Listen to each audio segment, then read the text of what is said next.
Bharatiya Janata party अनुसूचित जाति मोर्चा के प्रदेश अध्यक्ष कैलाश जाटव ने जावरा कंपाउंड स्थित भाजपा कार्यालय में पत्रकार वार्ता को संबोधित करते हुए कहा कि कांग्रेस नेहरू परिवार ने जिंदगी भर बाबा साहेब डॉक्टर भीमराव अंबेडकर का अपमान किया। बाबा साहेब की जन्मस्थली महू में कांग्रेस और राहुल गांधी ने कोई कार्य नहीं किया है। कांग्रेस पार्टी ने जय बापू, जय भीम, जय संविधान रैली जनता को भ्रमित करने के लिए निकाल रही है। इस यात्रा में शामिल होने राहुल गांधी भी बाबा साहेब की जन्मस्थली पुण्य भूमि महू आ रहे हैं। राहुल गांधी को महात्मा गांधी, बाबा साहेब और संविधान से कांग्रेस व अपने द्वारा किए गए कृत्यों के लिए माफी मांगनी चाहिए, इसके बाद वे महू आए। आज हम जिस विषय को लेकर आपके बीच में हैं, यह विषय जब से देश आजाद हुआ है तब से लेके आज तक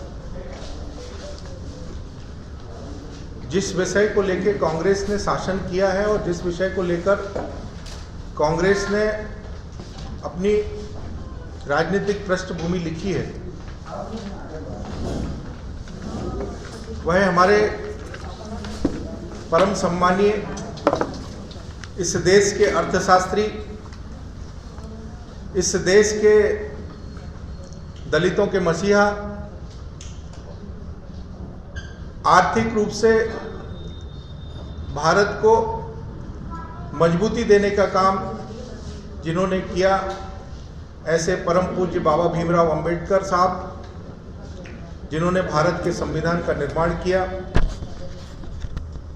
और निर्माण ही नहीं किया बल्कि इसको लागू करने में अपनी महत्वपूर्ण भूमिका निभाई उन्होंने।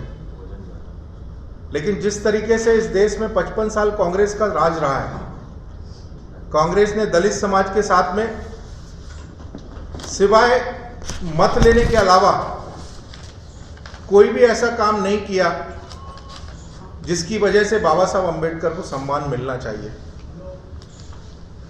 समय समय पर उन्होंने जो बाबा साहब का अपमान किया, उसके बारे में मैं कुछ आपको बताना चाहूंगा। बाबा साहब जब संविधान सभा में थे तब नेहरू जी ने उनके द्वारा प्रस्तावित कश्मीर में 370 धारा नहीं लगना चाहिए, ऐसा विषय जब संविधान सभा के समक्ष प्रस्तुत किया तो नेहरू जी ने उसका घोर विरोध किया था, क्योंकि नेहरू जी नहीं चाहते थे कि उनकी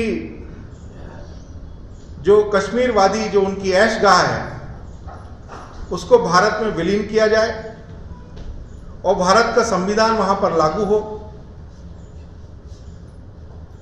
जब वहां 370 लगी तो आप सबको जानकर यह दुख होगा कि 2023 में जब माननीय नरेंद्र मोदी जी ने 370 और 35A हटाई, तब वहां पे हमारे देश का संविधान लागू हुआ 75 साल बाद। यही कांग्रेस बोलती है हम संविधान को मानते हैं। तो संविधान को मानते हैं तो संविधान के अधिकारों को कश्मीर में क्यों नहीं लागू किया गया? आज वहां पे लोकतंत्र के हिसाब से जब चुनाव होता है, संविधान के हिसाब से चुनाव होता है, तो 8 प्रत्याशी अनुसूचित जाति के जीत के आते हैं, जो 75 साल में कभी उनको वहां पे आरक्षण नहीं मिला। जिनको अपने काम करने का, परिचय देने का, पात्र होने का, कश्मीर की नागरिकता होने का, राज्य स्टेट का दर्जा मिलने का, केंद्र सरकार की योजना मिलने से 75 साल जो लोग वंचित रहे, ऐसा कांग्रेस को पूछना चाहिए कि वो संविधान के बारे में क्यों ऐसा बोलते हैं। ये तो व्यक्ति, एक स्टेट की बात कर रहा हूं, लेकिन अगर हम व्यक्ति की बात करें तो बाबा साहब को कांग्रेस ने 2 बार धोखा दिया।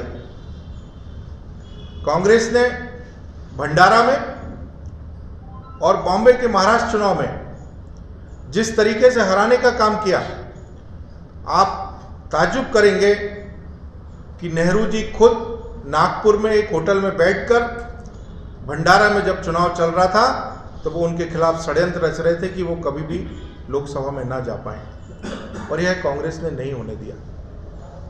यह दलित समाज के साथ बहुत बड़ा दुर्भाग्य था। लेकिन श्यामा प्रसाद मुखर्जी और डॉक्टर भीमराव अंबेडकर, ये 2 व्यक्ति नेहरू जी के मंत्रिमंडल में ऐसे थे जो कि राज्यसभा से आए थे और इनको कांग्रेस ने कहीं से समर्थन नहीं दिया था, लेकिन इन सब मुद्दों को लेकर उन दोनों व्यक्तियों ने कांग्रेस सरकार से इस्तीफा दिया। आपको एक बात और बताना चाहूंगा कि कांग्रेस ने नेहरू के लिए उनके अंतकाल के बाद उनको दफनाने के लिए जमीन दिल्ली में अलॉट की, इंदिरा जी को खत्म होने के बाद दिल्ली में अलॉट करी, राजीव गांधी के खत्म होने के बाद दिल्ली में अलॉट किया गया, उनको जमीन दी गई, संजय गांधी उनको भी वहां पर जमीन दी गई।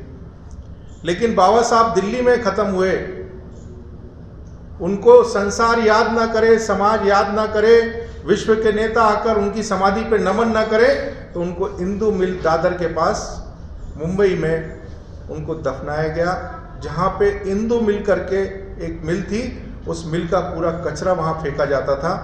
लेकिन जब हमारी देवेंद्र फडणवीस जी की सरकार बनी तो उन्होंने इंदू मिल को 3200 करोड़ रुपए में खरीद कर वहां बाबा साहब का परिनिर्माण स्थल बनाने का काम किया। ये भारतीय जनता पार्टी की सरकार में हुआ। एक विषय और आपको बता दूं, नागपुर में ही दीक्षा भूमि है। जब माननीय नितिन गडकरी साहब हमारे मंत्री हुआ करते थे महाराष्ट्र में, उन्होंने उस स्थल को परिनिर्माण स्थल बनाने का काम किया। एक और अभी नया चीज बता रहा हूं आपको, बाबा साहब ने जिस टाइपराइटर से संविधान का निर्माण किया था, बाबा साहब जिससे चाय पीते थे, बाबा साहब जहां सोते थे, बाबा साहब जो कपड़े पहनते थे, बाबा साहब जो कलम इस्तेमाल करते थे, वह सब चीजें चिचोली में दीमक खा रही थी। लेकिन जब भारतीय जनता पार्टी के राष्ट्रीय अध्यक्ष मोर्चे के आदरणीय दुष्यंत गौतम जी बनते हैं और उनको जब पता चलता है तो 24 घंटे के अंदर वो चिचोली पहुंचते हैं और चिचोली में वो संरक्षण बनाकर पूरा काम करते हैं। और आज वहां पे विशाल स्मारक बन के तैयार है। ये सम्मान भारतीय जनता पार्टी बाबा साहब को देती है। मेरा आप सब साथियों से एक और आग्रह है,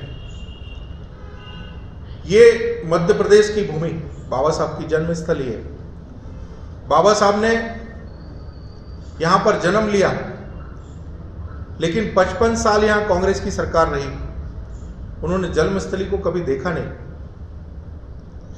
उस जन्मस्थली को ढूंढने का काम, उस मकान को निकालने का काम, केंद्र से अनुमति लेने का काम अटल बिहारी जी की सरकार में हुआ और आज वहां पे जन्मस्थली बनी है। और हर साल मध्य प्रदेश सरकार वहाँ 5 लाख लोगों का कुंभ लगाने का काम करती है और अदर स्टेट से भी वहाँ पर लोग आते हैं और वहाँ पूरा भोजन की व्यवस्था करते हैं। अभी हमारी केंद्र की सरकार ने वहाँ रहने के लिए व्यवस्था नहीं थी तो 3 एकड़ जमीन और कैंट से लेकर उसको वहाँ पर दी है। ये सब बातें मैं आपको इसलिए बता रहा हूँ कि आज जो कांग्रेस संविधान लेकर घूम रही है, आप कभी भी उनसे पूछना, क्या कभी वो मऊ गए हैं? राहुल गांधी, सोनिया गांधी, प्रियंका गांधी, कोई भी नेता महू की जन्मस्थली पर माथा टेकने नहीं गया। ये कांग्रेस बाबा साहब के नाम से मतदान तो लेती है, उनको मानती तो है, लेकिन उनको जानती नहीं है। उनका विचार पंडित दीनदयाल उपाध्याय जी की जो अंतिम सोच थी, अंतिम छोर के व्यक्ति तक समाज की वो सुविधाएं पहुंचे, वो माननीय मोदी जी की सरकार आज उस समाज को पहुंचा रही है। और कांग्रेस को ये लगता है कि हम बेजुबान लोग हैं। कल एक प्रेस कॉन्फ्रेंस हुई भोपाल में, कांग्रेस के बहुत बड़े बड़े नेता वहां बैठे हुए थे। वहां पर उन्होंने एक शब्द इस्तेमाल किया, कांग्रेस बेजुबानों को जुबान देने का काम करती है। मैं आप सब पत्रकार बंधुओं के, क्या इस देश का दलित बेजुबान है? वह अपनी बात को नहीं रख सकता क्या? आज भारतीय जनता पार्टी ने इस देश को राष्ट्रपति अनुसूचित जाति वर्ग से देने का काम किया, अनुसूचित जनजाति से राष्ट्रपति देने का काम किया, हमारे अनुसूचित जाति के राज्यपाल बनाने का काम किया, हमारे अनुसूचित जाति के उप मुख्यमंत्रियों को बनाने का काम किया। कांग्रेस आज बताए कि ये बेजुबानों को जवान देने का काम जो भारतीय जनता पार्टी की मोदी जी की सरकार में और भारतीय जनता पार्टी का संगठन कर रहा है, क्या यह गलत है? दलितों को जवान देना, दलितों को अधिकार देना, महापुरुष बाबा साहब अंबेडकर को सम्मान देना, ये क्या गलत है? कांग्रेस को पूछना चाहता हूं। 55 साल लोकसभा में तेल चित्र नहीं था बाबा साहब का। क्या उनको शर्म नहीं आती कि जिस विधानसभा, जिस लोकसभा को वो चला रहे हैं, वहां बाबा साहब का तेल चित्र क्यों नहीं है? वहां तेल चित्र लगाया गया। माननीय बीपी सिंह जी की सरकार और अटल बिहारी वाजपेयी जी की जब सरकार थी, दोनों की संयुक्त सरकार ने प्रस्ताव पारित किया और बाबा साहब का तेल चित्र वहां पर लगा। इतना अपमान बाबा साहब के साथ। और आज भी आपको बताते हुए दुख होता है, जहां जहां कांग्रेस की सरकारें हैं, वहां पे उन्होंने जो नियम कानून बनाए हैं, उसमें उन्होंने धार्मिक आधार पर आरक्षण देने का काम किया। मैं किसी वर्ग विशेष का नाम लेना नहीं चाहता हूं, लेकिन मैं बाबा साहब का अनुयायी हूं, तो मैं ये कह सकता हूं कि बाबा साहब ने स्पष्ट लिखा है संविधान में कि आरक्षण आर्थिक आधार पर, गरीबी के आधार पर और सामाजिक स्तर के आधार पर दिया जाएगा, ना कि धर्म के आधार पर दिया जाएगा। ये कांग्रेस संविधान को कई बार तोड़ने का काम किया। नेहरू जी ने अपने कार्यकाल में मुख्यमंत्रियों को पत्र लिखा कि आरक्षण धीरे धीरे इस देश में खत्म होना चाहिए। इंदिरा गांधी ने भी बुला के सभी मुख्यमंत्रियों को बोला कि इसकी जो सोच है, आरक्षण के लोगों को जिनका लाभ मिलता है, उसको कैसे दबाया जाए। राजीव गांधी तो यहां तक बोलते थे कि ये बराबरी पर आकर बैठ जाएंगे तो काम कौन करेगा। ये सब बातें आज मैं आपके बीच में इसलिए रख रहा हूं क्योंकि कल जीतू पटवारी ने जिस तरीके से बोला कि कांग्रेस आवाज देने का काम करती है, तो वो आज इस मंच से पूछना चाहता हूं कि आवाज देने का काम भारतीय जनता पार्टी ने किया है कि कांग्रेस ने किया। आज उनके पास कुछ बोलने का अवसर नहीं है। हम आजादी का 75वां वर्ष मना रहे हैं। इस 75 वर्ष में 2014 और 2012 जब मुख्यमंत्री माननीय नरेंद्र भाई मोदी गुजरात के हुए, तो उन्होंने संविधान गौरव यात्रा निकाली। संविधान तो कब का सबमिट हो चुका था इस देश में। संविधान दिवस भी सबको मालूम था, लेकिन कांग्रेस ने कभी संविधान दिवस मनाया क्या? आज 50 साल के बाद हम भारतवर्ष में संविधान दिवस माननीय मोदी जी के कारण मना रहे हैं और देश जान रहा है कि ये संविधान दिवस है। संविधान को सम्मान देना, संविधान मोदी जी के शब्दों में, यह हमारे लिए कोई पुस्तक नहीं है, ये हमारे लिए ग्रंथ है। हम इसकी पूजा करते हैं, हम इसको जेब में लेके नहीं घूमते। मैं नागपुर के चुनाव में था, वहां पर जो संविधान की पुस्तक को लेके घूम रहे होंगे, आप लोगों ने भी वीडियो देखा होगा, उस समय पूरी किताब कोरी थी और ऊपर सिर्फ संविधान अकेला लिखा हुआ था। ऐसी नकली पुस्तक लेके घूमने वाले लोगों को आज संविधान खतरे में नजर आता है। दलित की आवाज बन नहीं सकते, दलित को अधिकार दिला नहीं सकते और संविधान बचाने की बात करते हैं। इसीलिए भाइयों, मैं आप सब पत्रकार बंधुओं के माध्यम से मैं यही बात कहना चाहूँगा कि आप सब लोग जिस समाज का भला भारतीय जनता पार्टी और माननीय नरेंद्र मोदी जी की सरकार और मोहन यादव जी की सरकार मध्य प्रदेश में कर रही है, ऐसे लोगों का अपमान जिन्होंने किया है, मैं उनसे आपके माध्यम से माफ़ी मांगना चाहूँगा कि वो माफ़ी मांगें और स्पष्ट करें कि वो आवाज़ किसकी दबाना चाहते हैं। आज़ादी से लेकर जो लोग बेचारे दबे कुचले थे, आज वो संपन्नता की ओर बढ़ रहे हैं। क्या कांग्रेस उनकी आवाज़ दबाना चाहती है? बस इतना विषय मैं आप लोगों के बीच में लेकर आया था और बाकी का विषय